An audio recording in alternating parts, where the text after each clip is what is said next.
comenzar una serie que se llama Los primeros frutos. Vamos a ver 5 partes que van a ayudarte en tu crecimiento espiritual a fructificar. En primer lugar, vamos a ver la actitud correcta frente a la justicia de Dios. Ese es el primer punto. El segundo, no juzgues a los demás, examínate a ti mismo. El tercer punto que queremos compartir contigo en el día de hoy, el principio de dar y recibir. ¿Cómo funciona eso y cómo puedo yo activarlo en mi vida? Número 4, Dios espera que nos convirtamos en árboles buenos, árboles que dan frutos. Y número 5, ¿cómo puedo dar buenos frutos? Quiero bendecirte en el día de hoy y quiero pedirte que nos puedas acompañar hasta el final. Recuerda que nos puedes encontrar en las redes en Pregúntale al Pastor Pablo @gmail.com, ese es mi correo personal, y en el canal de YouTube donde estás viendo este video que se llama Pregúntale al Pastor Pablo. También puedes encontrar en Facebook por Pregúntale al Pastor Pablo. Y tenemos un canal como congregación, www.iglesiaehcpueblodedios.com.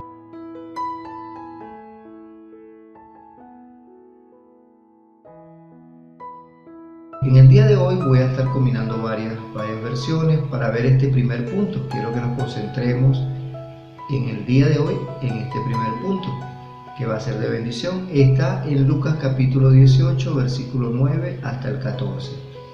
Y para ello vamos a estar leyendo la escritura en la versión de traducción del lenguaje actual.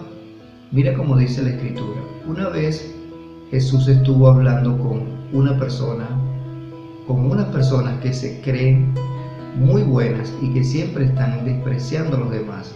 A estas Jesús les puso un ejemplo. 2 hombres fueron al templo a orar, uno de ellos era fariseo, el otro era cobrador de impuestos.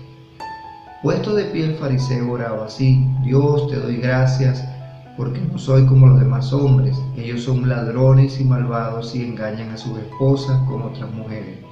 Tampoco soy como ese cobrador de impuestos. Yo ayuno 2 veces por semana y te doy la 10ª parte de todo lo que gano.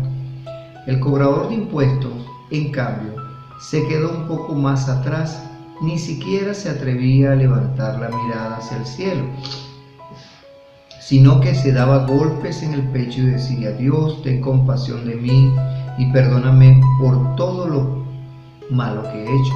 Cuando terminó de contar esto, Jesús le dijo a aquellos hombres: les aseguro que cuando el cobrador de impuestos regresó a su casa, Dios ya le había perdonado, pero el fariseo no.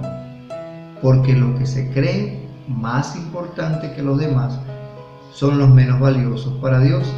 En cambio, los más importantes para Dios son los más humildes. Amén, amén. Todo esto está en Lucas 18, 9 hasta el 14. Fíjate, hay 7 cositas que pudiéramos estar aprendiendo aquí de esta primera lectura. La actitud correcta frente a la justicia de Dios, que está descrita a través de un fariseo y un publicano. El fariseo era una autoridad espiritual de la época cuando Jesús narraba la historia.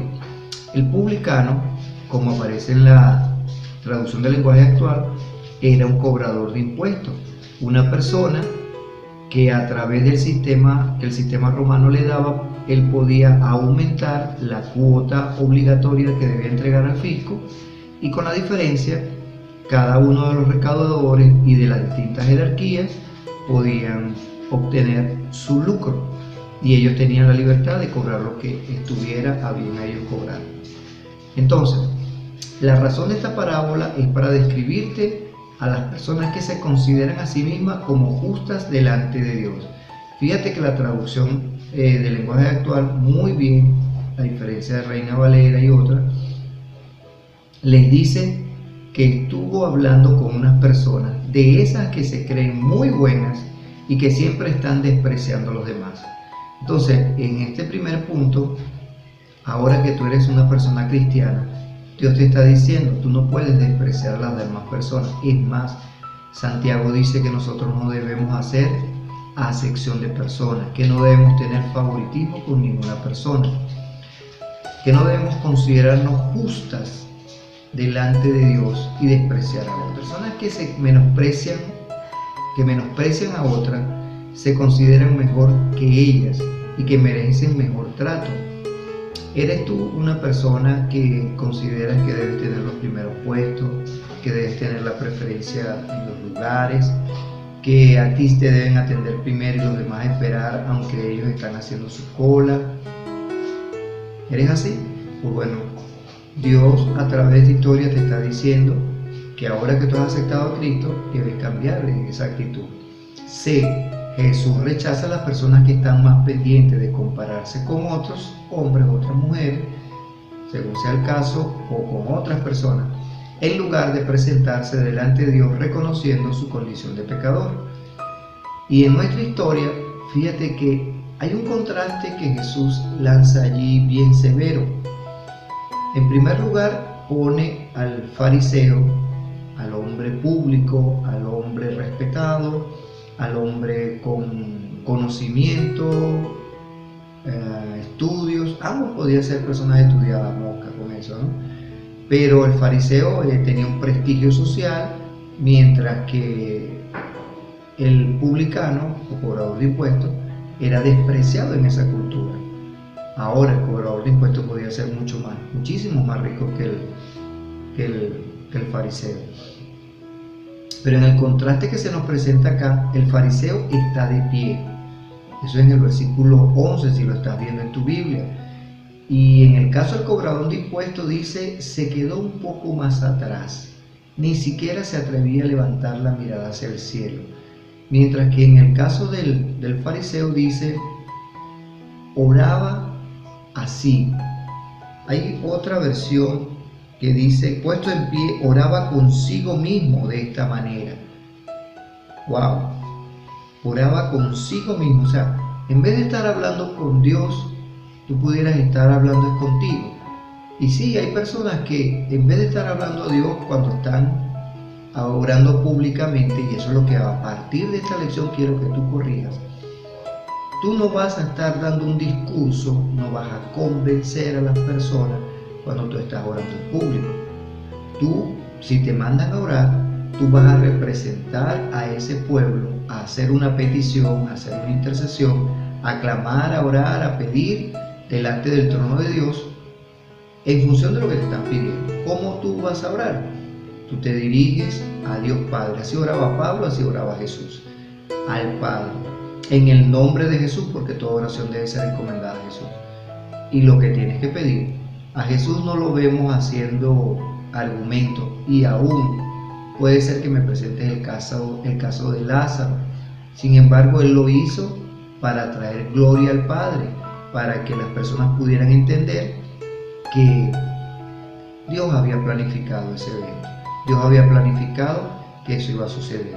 Entonces, este fariseo oraba de una manera y oraba para sí mismo. El cobrador de impuestos tenía otra actitud. No quería ni levantar la mirada al cielo. ¿Qué más vemos acá? Él comienza a alabarse a sí mismo. Porque en este punto, donde dice que rechazamos a las otras personas y que nos consideramos, menospreciamos a las otras personas y nos consideramos mejor que ellas y que merecemos mejor trato. Fíjate, las menospreciamos. Y en la historia vas a ver que dice, yo no soy como los demás hombres. Ya él se está comparando allí. Ellos son ladrones. ¿Qué está diciendo? Yo no soy un ladrón. Y resulta que Dios le llamaba a los fariseos unos ladrones, porque dice, ustedes están robando a Dios en sus diezmos. Ustedes diezman unas cosas pero otras no, o declaran unas situaciones y otras no. No son malvados. Y se conocían muchas historias de los fariseos con las mujeres cargadas de pecado. Así lo dicen algunos autores bíblicos posteriormente. Él dice que no engañan a sus esposas, pero Juan capítulo 8 es bien simpático la historia de una mujer sorprendida por los fariseos, los saduceos y las autoridades religiosas a una mujer que fue sorprendida en adulterio. ¿Será circunstancial o ya sabían que esa mujer comúnmente hacía eso? ¿Dónde estaba el hombre de esa historia? ¿Ok? Pero bueno, dice, no engañan a sus esposas con otros hombres. Tampoco soy como este cobrador de impuestos. Fíjate, ¿cómo dice él que él no es como ese cobrador de impuestos? Yo ayuno. Los fariseos ayunaban 2 veces a la semana y el ayuno no es malo, porque la iglesia del primer siglo, ellos tomaron 2 días diferentes a los días que ayunaban los fariseos. ¿Sabías eso? O sea, que el ayuno era una práctica de la iglesia del primer siglo. Ayuno con oración. Le doy la 10ª parte de todo lo que gano a Dios. Este es el diezmo. El diezmo está bien. Dios dice que no debemos robar al Señor con nuestros diezmos. Malaquías capítulo 3:10.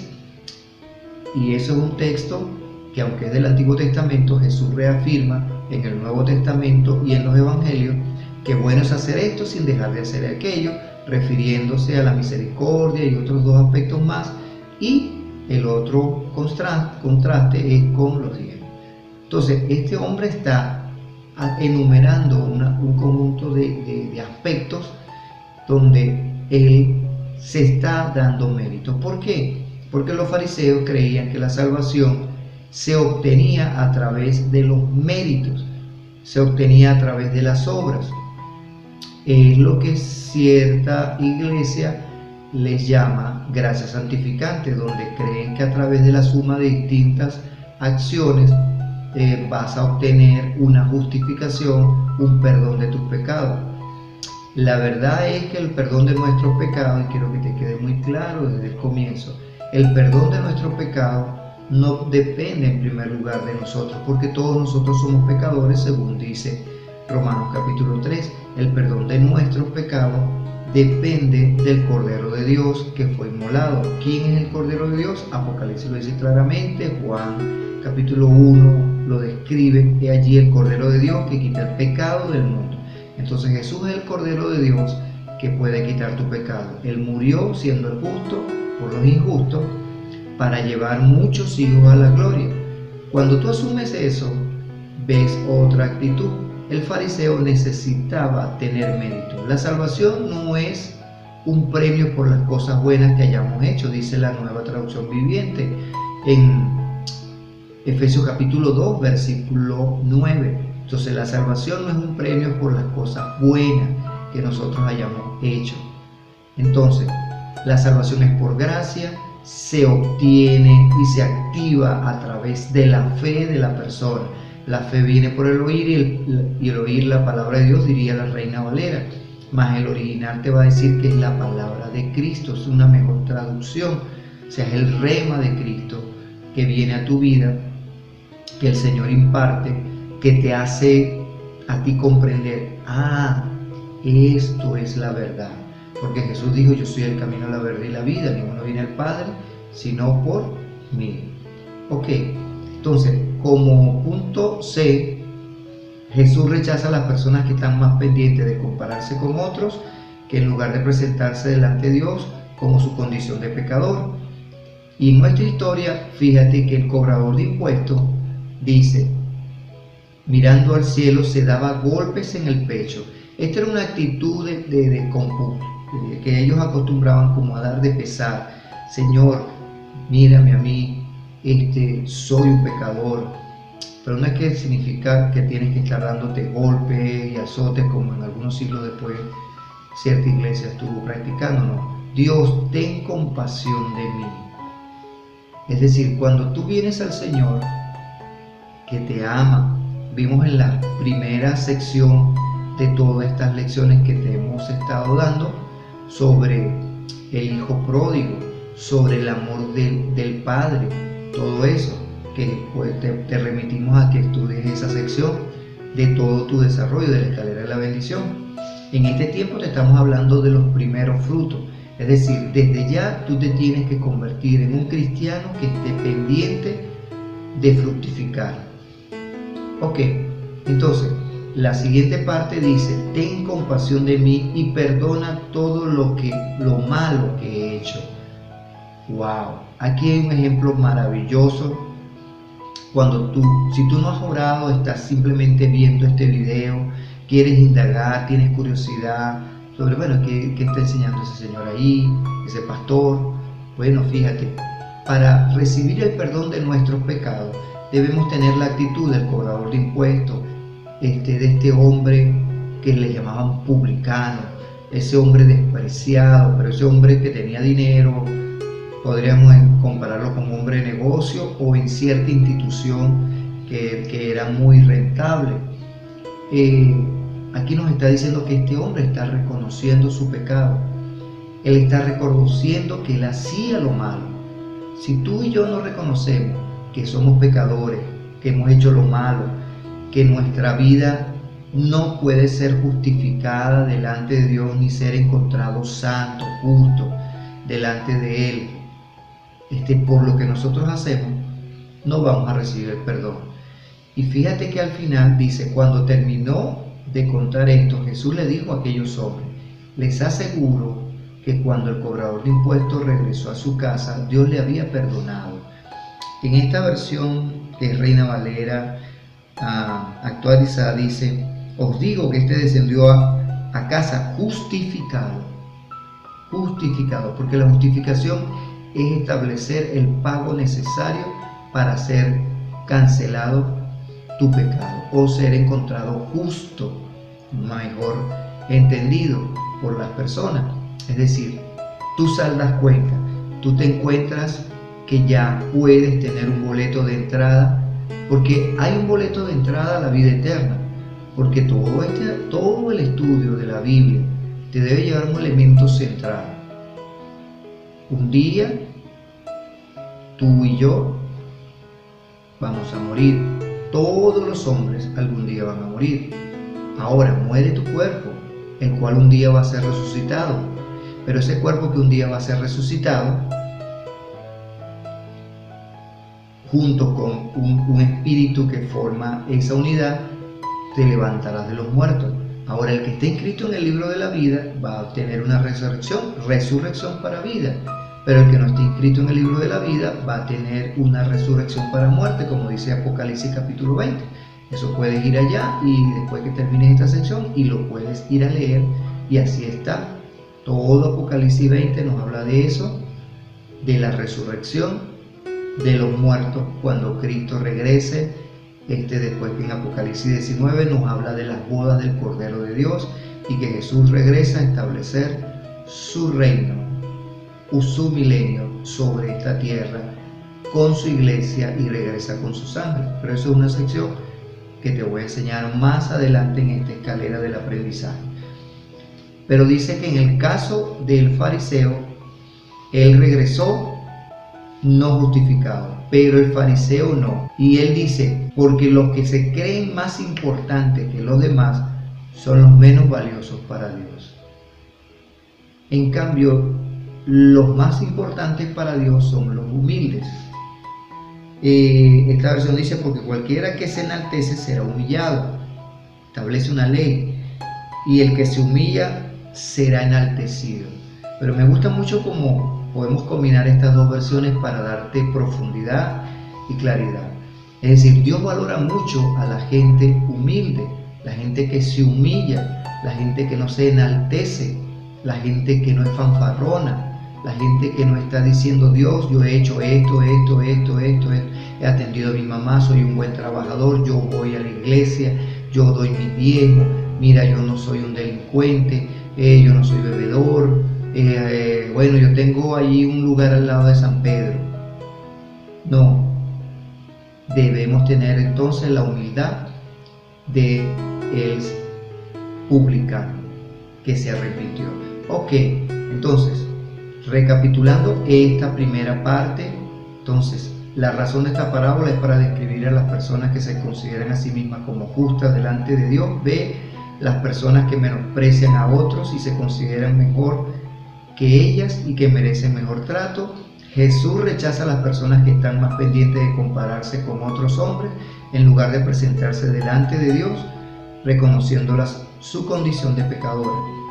Dios no se impresiona con nuestras acciones y obras. El publicano está pendiente de sí mismo y reconoce su condición de pecador delante de Dios, ya te lo he demostrado en todo eso. No se justifica a sí mismo y pide misericordia. F. Esta historia nos demuestra que lo importante es el trono y el tribunal de Dios, no el juicio que hacemos de los hombres nosotros. Hay personas que están muy pendientes de juzgar a otros, pero eso es para el punto 2 y siguiente. Ok. G. No podemos obrar con orgullo y arrogancia, porque recibimos la justificación es por la gracia, otorgada por Dios a través del arrepentimiento de nuestros pecados. Ya te lo he explicado muy bien, que está basada en la confianza en el sacrificio de Cristo y no en la justificación por medio de las obras de una persona, que muy bien te he explicado brevemente lo que es la justificación por las obras. Suma una cantidad de obras que van a ser mayores que las cosas malas que he hecho, y entonces Dios tiene que salvarme. Se demuestra que es falso, que esta doctrina de los fariseos es incorrecta. Entonces, todo grupo espiritual, toda religión, toda iglesia que enseñe que hay una gracia santificante, que yo me puedo salvar por las obras, digo que soy salvo por la fe, pero que debo pasar por un purgatorio y que a través de unas indulgencias se me va a otorgar el perdón si yo pago una serie de actividades culticas en el cual se me presente, entonces yo estoy aceptando la salvación a través de las obras. Se requiere un corazón humillado delante de Dios, una persona quebrantada en su presencia para el perdón de pecados.